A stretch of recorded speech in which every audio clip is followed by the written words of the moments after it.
بھائی اسد کا سوال ہے۔ کہا جاتا ہے کہ ابو لہب نے جو نبی صلی اللہ علیہ وسلم کی کے لیے لونڈی آزاد کی، اس کی وجہ سے اس کے عذاب میں تخفیف ہوئی، گویا خوشی منانے پر کچھ نہ کچھ فرق ملتا ہے۔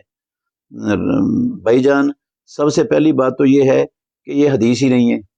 نہ اللہ نے کہا ہے کہ اس کے عذاب میں تخفیف ہوئی ہے، نہ رسول اللہ صلی اللہ علیہ وسلم نے کہا ہے کہ اس کے عذاب میں تخفیف ہوئی ہے۔ یہ ایک خواب ہے، اور خواب بھی ایک شخص کا ہے جو مسلمان نہیں ہوا تھا، مسلمان ہونے سے پہلے کا کفر کی حالت میں خواب تھا۔ تو کفر کی حالت میں ایک کافر کا خواب وہ دین بن جائے گا، شریعت بن جائے گی، اسلام بن جائے گا، اس کو اللہ کی وحی قرار دے دیں گے ہم۔ اللہ سے ڈرنا چاہیے، کوئی عقل سے بھی کام لینا چاہیے۔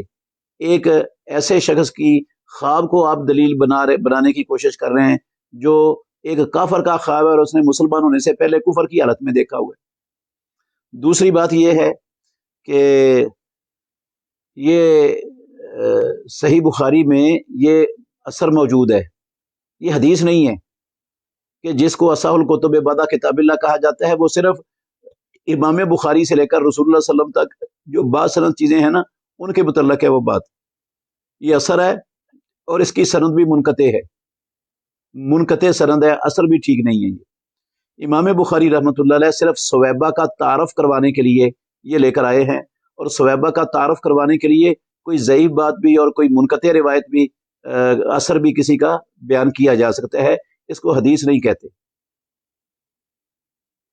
اور قرآن مجید میں اللہ رب العالمین نے کہا تبت یدا ابی لہب و تب، ابو لہب کے دونوں ہاتھ ٹوٹ گئے اور وہ ہلاک ہو گیا۔ اب تخفیف کہاں ہے؟ اللہ تو کہتے ہیں ہلاک ہو گیا۔